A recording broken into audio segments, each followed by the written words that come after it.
Second year. आज हम एक नया चैप्टर स्टार्ट करने वाले हैं। हमारे चैप्टर का लेसन का नाम है यूनिट कॉस्टिंग या आउटपुट कॉस्टिंग। ओके, ये सबसे मेन बेसिक चैप्टर है यूनिट कॉस्टिंग और आउटपुट कॉस्टिंग। इस चैप्टर में आपको स्टेटमेंट के बारे में बात करनी है, कॉस्ट कैसे कैलकुलेट करेंगे। स्टेटमेंट हमको बनाना है कॉस्ट कैलकुलेशन का, जो हमने स्टार्टिंग में पढ़ा था, स्टेटमेंट ऑफ कॉस्ट शीट। ये है, ये जो चैप्टर है जो 12th की क्लास में बेसिक क्लास में पढ़ाया जाता है, वो वहीं से आपको स्टार्टिंग करनी है। बट ये चैप्टर आपकी यूनिट नंबर 3rd में दे रखा है, इसलिए हम इसे वापस से पढ़ रहे हैं, क्योंकि स्टेटमेंट ऑफ कॉस्ट शीट हमने पहले क्लास में हमने देख लिया था। ओके, तो कॉस्ट शीट कैसे बनाएंगे, उसके बारे में, इसका ऑब्जेक्ट क्या है यूनिट कॉस्टिंग के पीछे का, वो देखेंगे हम।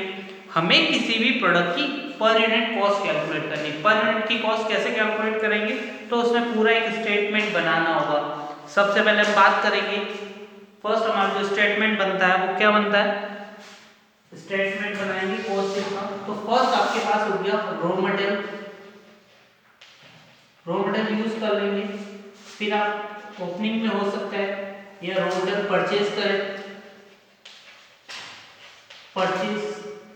ओके, आपके पास ओपनिंग अगर दे रखा है तो ओपनिंग स्टॉक प्लस परचेज कर लिया, plus direct wages, direct wages और डायरेक्ट लेबर, लेबर आप ऐड करते हैं और प्लस कर देते हैं closing, closing raw material. Okay, तो ये जो वैल्यू आएगी वो आपका होता है फर्स्ट पार्ट। ओके, तीन चीज हम निकालते हैं। सबसे पहले आपको सिंपल एक चीज दे रखी, तो ओपनिंग रॉ मटेरियल के बारे में नहीं दे रखा होता। सिंपल चीज अगर पूछिए ओपनिंग क्लोजिंग के बारे में नहीं दे रखा होता। अपने पास मटेरियल कितना आया, लेबर कितने लगी और ओवरहेड्स या एक्सपेंसेस कितने हो गए, या डायरेक्ट ओवरहेड्स हो गए, डायरेक्ट ओवरहेड है ना, ओवरहेड। लेबर तो यही हो गया, वेजेस और लेबर इक्वल एक ही चीज है। ओके, तो यहाँ पे तीन चीज होती है, डायरेक्ट मटेरियल, लेबर और ओवरहेड। जैसे हमने चैप्टर भी पढ़े थे, मटेरियल की कैलकुलेशन में हमने पढ़ा था लिफो फीफो मेथड पढ़ा था। फिर हमने लेबर का भी चैप्टर पूरा पढ़ा, जिसमें हमने देखा था कि हमें लेबर का पेमेंट कैसे करना, हाल से रोमन इमर्सन प्लान के बारे में देखा था। और ओवरहेड्स में भी हमने डिस्ट्रीब्यूशन किया था, सेलिंग और डिस्ट्रीब्यूशन कैसे होंगे, ओवरहेड कैसे होंगे, वो सारी चीजें हमने देखी थी। ये सारी चीजें हमको देखनी है। ओके, तो ये कैलकुलेट करने के लिए ये फर्स्ट कैलकुलेट होगी, वो जगह हमारा मटेरियल यूज आ जाएगा, मटेरियल यूज। ओके, और या प्राइम कॉस्ट, कई बार ये वैल्यू प्राइम कॉस्ट बन जाएगी। ओके, तो अपने ये प्राइम कॉस्ट की वैल्यू आ जाएगी। प्राइम कॉस्ट कैसे आएगा, आपको तीन चीजें ऐड करनी है, डायरेक्ट मटेरियल, डायरेक्ट लेबर और direct overheads.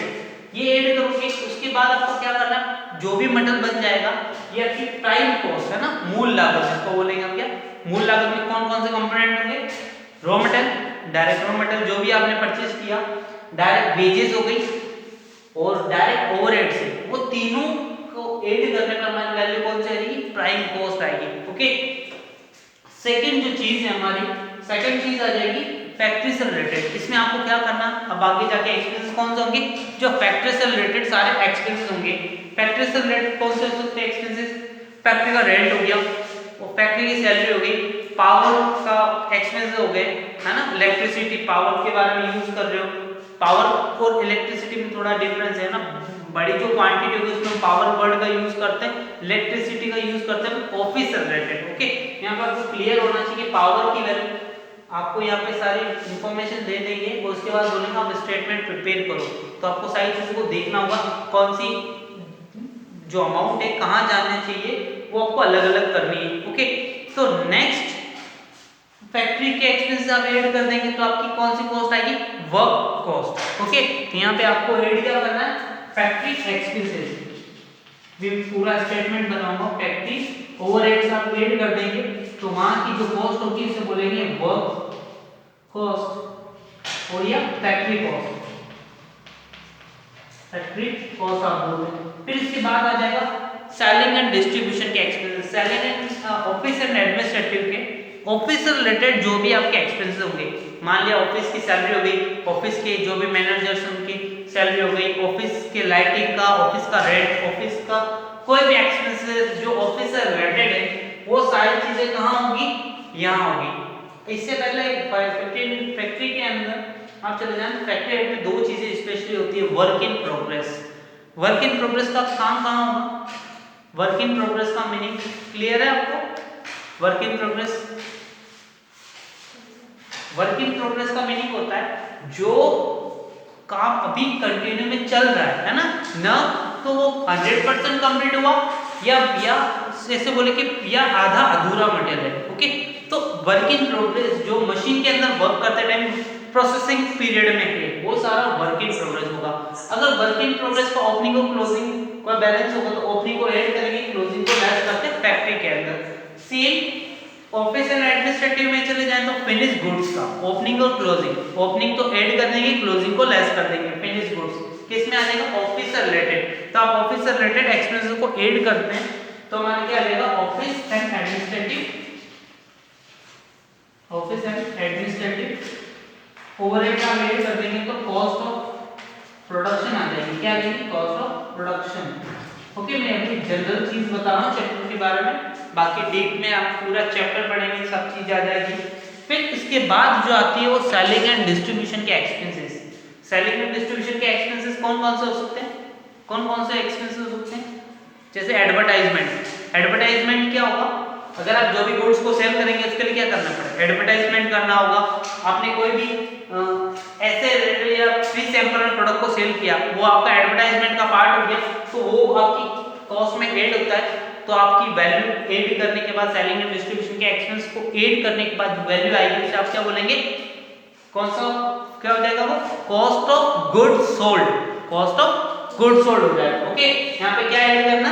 Selling and distribution के एक्सपेंस आप ऐड कर देंगे तो आ जाएगा आपका कॉस्ट ऑफ गुड्स सोल्ड। फिर इसके बाद आप अपना प्रॉफिट ऐड करेंगे तो आपकी सेलिंग प्राइस आ जाएगी। ओके, तो टोटल कॉस्ट कैलकुलेट करने के लिए आपको पूरा फॉर्मेट पढ़ना। तो ये काम पूरा प्रैक्टिकल करना है हमें। कौन से चैप्टर? इस पूरे चैप्टर में हमें यही चीज करनी है। ओके, तो बेसिक समझाने के लिए मैंने स्टेटमेंट के बारे में बात की है। अभी पूरा चैप्टर स्टार्ट करेंगे तब आपको सारी चीजें क्लियर हो जाएगी। क्लियर? सेकंड, तो ऑब्जेक्टिव ऑफ यूनिट कॉस्टिंग क्यों कर रहे हैं इस चैप्टर को पढ़ने के पीछे ऑब्जेक्टिव क्या हमारा? तो फर्स्ट ऑब्जेक्टिव हमारा जो पर यूनिट कॉस्ट कैलकुलेट करना। ओके, तो आपको क्या करना है? Per unit cost. फर्स्ट जो ऑब्जेक्टिव है, ऑब्जेक्टिव ऑफ यूनिट कॉस्टिंग, जो फर्स्ट ऑब्जेक्टिव क्या है हमारा? पर यूनिट कॉस्ट कैलकुलेट करना। फर्स्ट आपको क्या करना? कैलकुलेट करनी इसकी पर यूनिट कॉस्ट। कैसे कैलकुलेट करेंगे? तो आपके पास पूरा आप कॉस्ट शीट बनाएंगे तो आप बताएंगे कि पूरी कॉस्ट शीट बनाइए और आप इसमें कितने यूनिट्स बना दी, तो जितने भी आप यूनिट्स बनाएंगे उसमें क्या करेंगे? टोटल कॉस्ट के अंदर टोटल नंबर ऑफ यूनिट्स आप प्रोड्यूस करेंगे उसे डिवाइड कर देंगे तो आपकी क्या आ जाएगी? पर यूनिट कॉस्ट आ जाएगी। मान लो कि आपने कोई स्टेटमेंट बनाया, उसमें टोटल 1000 यूनिट बनाए, वहां पे आप सब मटेरियल लिखिए, मतलब टाइम कॉस्ट की value plus factory plus office administrative size आप ऐड करते जाएंगे। अल्टीमेटली आपकी कौन सी वैल्यू आ जाएगी? Cost of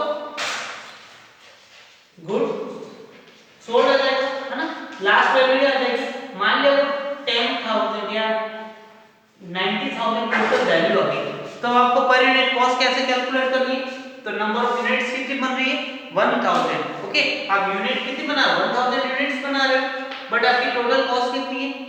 90,000। तो आपकी पर यूनिट कॉस्ट कैसे कैलकुलेट हो जाएगी? 90,000 आपकी जो टोटल कॉस्ट है उसमें नंबर ऑफ यूनिट्स से डिवाइड कर देंगे तो आपकी वैल्यू आ जाएगी 90 रुपीस एक यूनिट की cost. Okay, clear? Per unit cost calculate करने के लिए सेकंड चीज है कंपैरेटिव एनालिसिस करने के लिए। अब आप क्या करेंगे? किसी अलग कोई और प्रोडक्ट है उससे कंपेयर करना चाहते हैं अपने प्रोडक्ट को, तो कैसे कंपेयर करेंगे? तो उसके लिए क्या होगा? आपको unit per unit cost calculate करोगे तभी आपको पता चलेगा कि ये प्रोडक्ट की रेट ये और दूसरे प्रोडक्ट की रेट इतनी है। जब तक आप इनको कंपैरेटिव एनालिसिस करना चाहिए तब तक आप कॉस्ट शीट नहीं बनाए तब तक आप ये चीज नहीं कर पाएंगे। जब तक आपको पर यूनिट कॉस्ट नहीं होगी नहीं कंपेयर कर पाएंगे। आप दो शॉप पे जाएंगे, कैलकुलेटर की रेट पूछते तो आपको जब तक आप दो शॉप पे नहीं जाएंगे तब तक कंपैरिजन हो पाएगा, नहीं हो पाएगा ना। नहीं, यहाँ पे दो चीज अलग अलग होगी तो आप कंपेयर कर पाएंगे, तुलना कर पाएंगे। ओके, नेक्स्ट है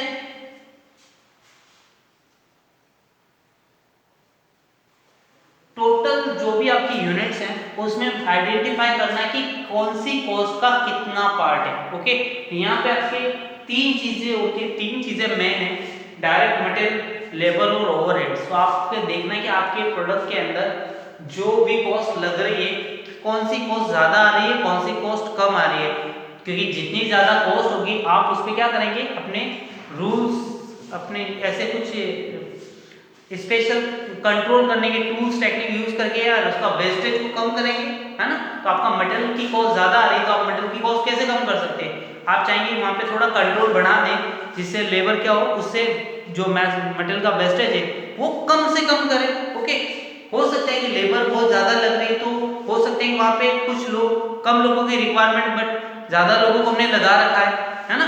मान लो कि एक पर्सन की जॉब का जो काम है वो दो लोग मिलकर कर रहे हैं, है ना, एक जगह की काम का दो लोग करेंगे तो बताओ दोनों को सैलरी देनी पड़ेगी, देनी होगी, तो आपकी कॉस्ट बढ़ेगी या नहीं बढ़ेगी, कॉस्ट बढ़ जाएगी।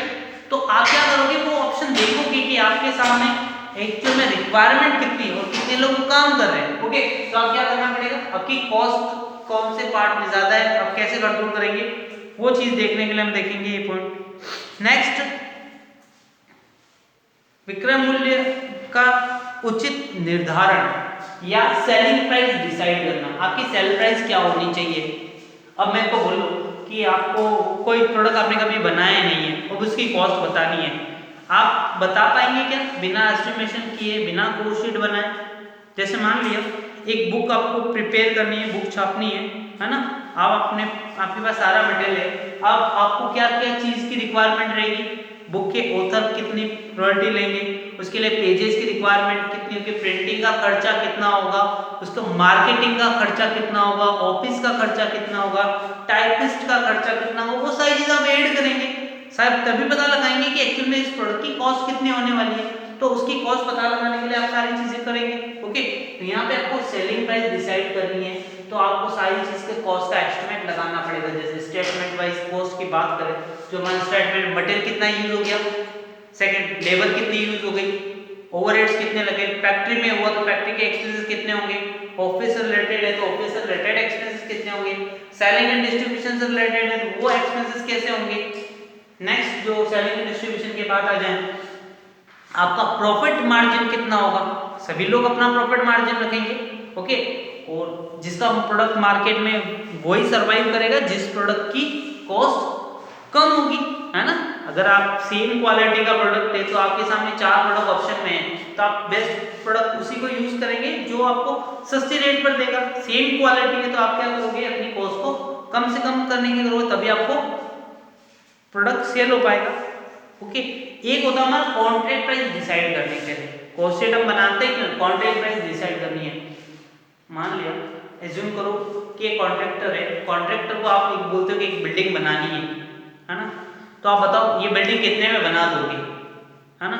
तो आप क्या कैसे बताओगे उसे कि ये बिल्डिंग कितने में बन जाएगी, तो क्या करेगा कॉन्ट्रैक्टर, वो आपसे कुछ टाइम पीरियड मांगेगा, कितना बड़ा, कितना एरिया होगा, कितनी क्या चीज यूज करनी, कौन सा मटेरियल लगाना है, तो उस अकॉर्डिंग आपकी कॉस्ट डिसाइड होगी। तो आप क्या करोगे, वहां पे सब चीज करोगे, अच्छा इसमें ये मटेरियल लगेगा, मटेरियल के नाम से ये लगेगी, कंक्रीट कितनी यूज करेंगे, ब्रिक्स कितनी होगी, सीमेंट कितनी यूज होगी, है ना, और रेती कितना यूज करेंगे, फिर अब हमारी लेबर इतनी एड होगी, फिर इसमें फर्नीचर का खर्चा इतना होगा, फिर इलेक्ट्रिसिटी वायर, इलेक्ट्रिसिटी का पार्ट का इतना इशू होगा, टाइल्स का इतना होगा, मार्बल का इतना होगा, ये सब सारी चीजें आप क्या करोगे, एस्टिमेट लगाओगे। एस्टिमेट लगा के फिर आप एंड ऑफ डे आप बताओगे कि इसमें मेरे को इतना प्रॉफिट चाहिए, तभी आप क्या बता पाओगे, कॉन्ट्रैक्ट प्राइस बता दोगे। तो जितने भी कॉन्ट्रैक्टर क्या करेंगे, आपको एक कोटेशन देंगे, उस कॉन्ट्रैक्ट को लेने के लिए कि हम इतने में प्रोडक्ट बना देंगे, तो आपको कॉन्ट्रैक्ट प्राइस डिसाइड करने के लिए भी क्या करनी होगी, पोस्टिंग करते हैं। ये सारे ऑब्जेक्टिव्स हैं इसके। ओके, क्लियर है, मेरे हिसाब से कंप्लीट हो गया होगा। हाँ, नेक्स्ट जो बात आती है, तो कॉन्ट्रैक्ट जो कॉस्टिंग करते हैं कॉस्टिंग में हमें अलग अलग टेक्निक्स की यूज करनी होगी। ओके, यहाँ पे अलग अलग चीजें देखेंगे तो अलग अलग जगह अलग अलग क्वांटिटी वाइज बात होगी। ओके, कोल के लिए आप क्वांटिटी कैसे लेंगे, इंडस्ट्री और यूनिट का आप कॉस्ट कैलकुलेट करेंगे, पर यूनिट की कॉस्ट।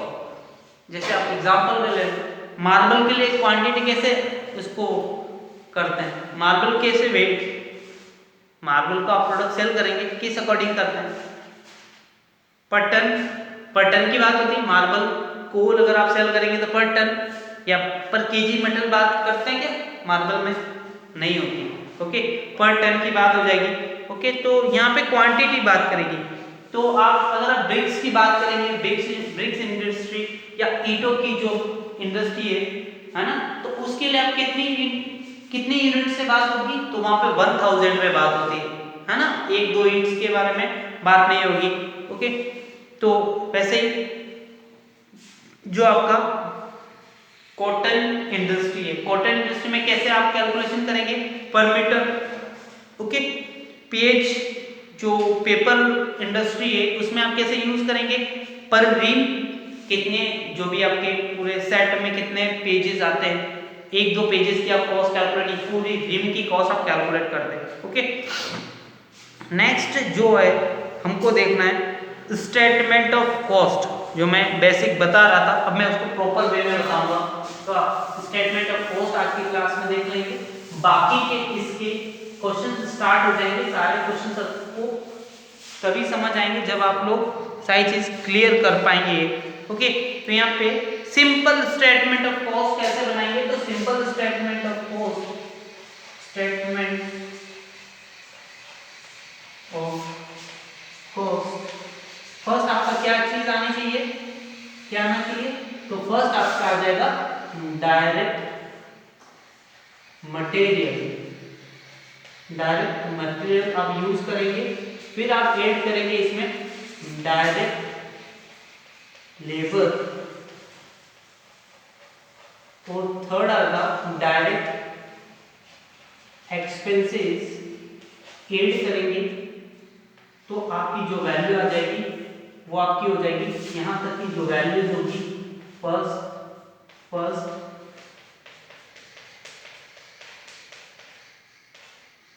यहाँ की जो वैल्यू होगी उसे आप बताएंगे प्राइम कॉस्ट या मूल लागत। ओके, पहली जो आंसर, अगर आपको स्टेटमेंट बनाना होगा तो आपको क्वेश्चन में आंसर भी, मार्क्स भी इन्हीं अकॉर्डिंग मिलेंगे।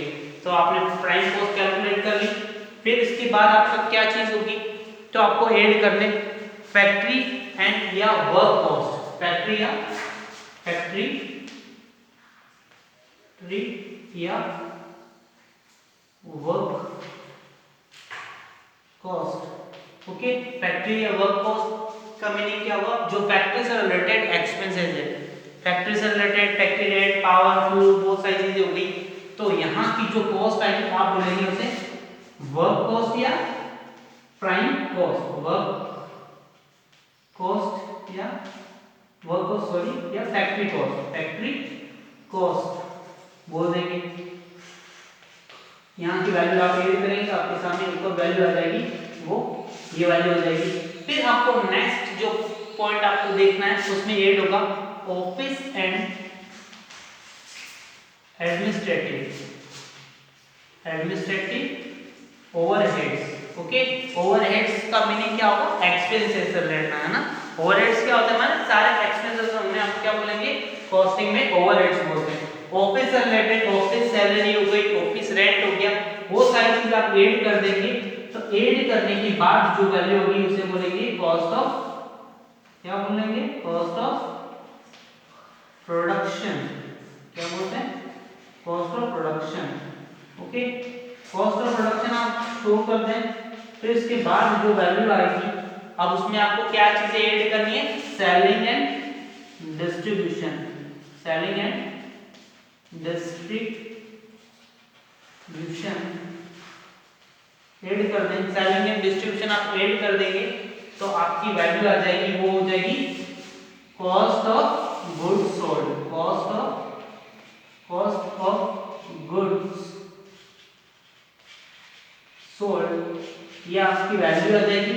अब कॉस्ट ऑफ गुड्स सोल्ड में आप आगे जाके क्या करेंगे, आप अपना प्रॉफिट ऐड करते हैं, सर्टेन परसेंटेज आपको प्रॉफिट चाहिए, आप अपना प्रॉफिट ऐड कर देंगे, तो आपके सामने जो वैल्यू आएगी वो सेलिंग प्राइस आ जाएगी। ओके, सेलिंग प्राइस आ जाएगी। ये आपका प्रोडक्ट, ये आपका फाइनल आंसर होगा, तो आपको सेलिंग प्राइस आइडेंटिफाई करने में क्लियर है ये स्टेटमेंट का क्वेश्चन अपने एग्जाम में पूछा जाता है 10 मार्क का, और इससे रिलेटेड हमारी 4th यूनिट भी इसी से रिलेटेड, जिसको कॉस्ट शीट बनाना नहीं आएगी वो चैप्टर में आधे क्वेश्चन नहीं कर पाएगा, उस पूरी बुक के आधे चैप्टर्स कर ही नहीं पाएगा। ठीक, क्लियर है? तो आज की क्लास में बस इतना ही है, नेक्स्ट क्लास में हम देखेंगे इसके प्रैक्टिकल क्वेश्चन। Thank you.